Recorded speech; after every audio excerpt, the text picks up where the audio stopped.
Bienvenue à tous les théophiles pour notre 22e cours sur les chemins prophétiques de la Bible. Nous continuons notre petite série sur le ministère du Christ et nous allons lire un texte dans la lettre aux Éphésiens au chapitre 4 et au verset 11. L'apôtre Paul, dans ce passage, rappelle que le Christ qui est descendu sur la terre est monté au ciel, c'est-à-dire est ressuscité et s'étant assis à la droite de Dieu, ce qu'il dira précédemment, nous l'avons vu dans la lettre aux Éphésiens, il va, assis à la droite de Dieu, donner des hommes et des femmes, le mot qu'il va employer c'est des humains, donc on emploiera le mot homme, comme prophètes, etc. Donc je voudrais lire avec vous le chapitre 4 et le verset 11. C'est lui, donc le Christ, qui a fait don de certains comme apôtres, d'autres comme prophètes, d'autres comme évangélistes, et d'autres encore comme pasteurs et enseignants. Il a fait don de ces hommes pour que ceux qui appartiennent à Dieu soient rendus aptes à accomplir leur service en vue de la construction du corps de Christ. Alors nous reviendrons en détail sur ces quelques points. Dans un premier temps, nous devons comprendre que le Christ ressuscité va répartir, si je puis dire, bien que ce soit impossible justement de le faire de manière pratique, sa personne dans les 5 ministères. Dans l'Ancien Testament, le ministère de la parole était partagé entre le roi, les prêtres, assistés des Lévites, et les prophètes. Bien souvent, il ne restait que les prophètes. Les rois étaient corrompus, les prêtres l'étaient aussi, pas toujours, mais bien souvent. Et il ne restait que les prophètes comme détenteurs, protecteurs même, et proclamateurs de la parole de Dieu. Et lorsque les rois ont été à la hauteur, les prophètes ont soutenu l'œuvre des rois. On le voit par exemple avec Ézéchias et le prophète Ésaïe qui va soutenir le roi de façon à ce que la proclamation de la parole de Dieu se fasse, et on le trouve dans bien d'autres endroits dans l'Écriture. Alors ce ministère presque seul de la parole dans l'Ancien Testament, Jésus-Christ va l'incarner en lui-même, nous l'avons vu, il est la parole de Dieu. Très bien. Et lorsqu'il ressuscite, il va donner à 5 catégories, ministères, services, appelons-le comme vous voulez, 5 ministères, 5 services, 5 personnes donc, ou types de personnes, sa parole. Alors, il va donner les uns comme apôtres, rappelons-nous que c'est lui l'apôtre, d'autres comme prophètes, nous l'avons vu, c'est lui le prophète, d'autres comme évangéliste, il est la bonne nouvelle, d'autres comme pasteur, il est le bon berger, d'autres comme enseignant, il est la parole de Dieu, c'est-à-dire il est le docteur de la loi, c'est lui qui enseigne. Il enseigne, il parle de lui-même. C'est-à-dire ces ministères ne peuvent être compris qu'à partir du Christ. Ils ne sont pas comme ça des hommes ou des femmes qui viennent de nulle part, pas du tout. Ils sont issus, si je puis dire, de Jésus-Christ lui-même.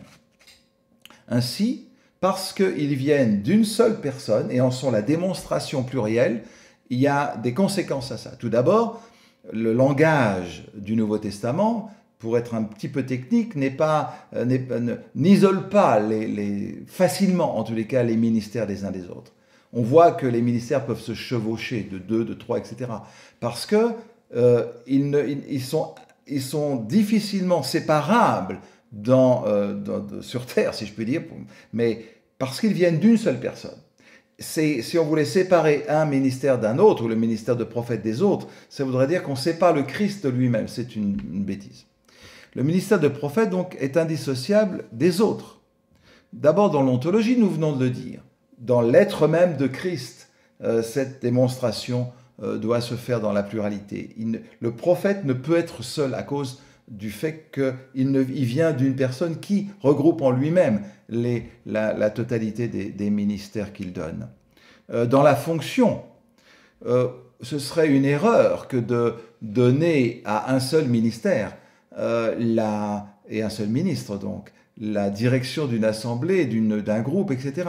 Ce serait une erreur parce que ça voudrait dire qu'on sèvre la communauté de la totalité du Christ.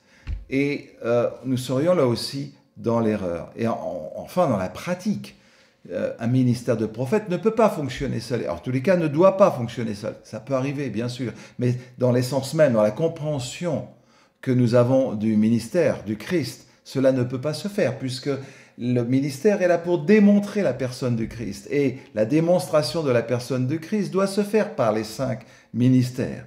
Ainsi, la centralité, je vous l'ai dit, du Christ dans le ministère prophétique est essentielle. Ensuite, la deuxième chose que nous voyons, c'est que le Christ donne des hommes. Christ, homme, pleinement homme, va donner des hommes pour le représenter. C'est pas des surhommes, c'est pas des esprits éthérés ou je ne sais quoi. Ce sont des hommes bien incarnés dans leur temps qui vont être la démonstration de la personne du Christ. Christ, homme, pleinement homme. Et il y aura beaucoup de choses à dire là-dessus. Ensuite, 2 derniers points. Nous voyons que dans cette démonstration, le Père donne le Fils, car Dieu a tant aimé le monde qu'il a donné son Fils. Le Père donne le Fils. Le Fils ressuscité donne des hommes et des femmes, donne des ministres, entre autres le ministère de prophète, comme démonstration de sa personne pour continuer la proclamation de sa parole dans le monde. Comme lui proclamait la parole en lui-même, il distribue, il puise en lui-même, si je puis dire, dans son ontologie, la force, la démonstration de sa vie dans d'autres personnes.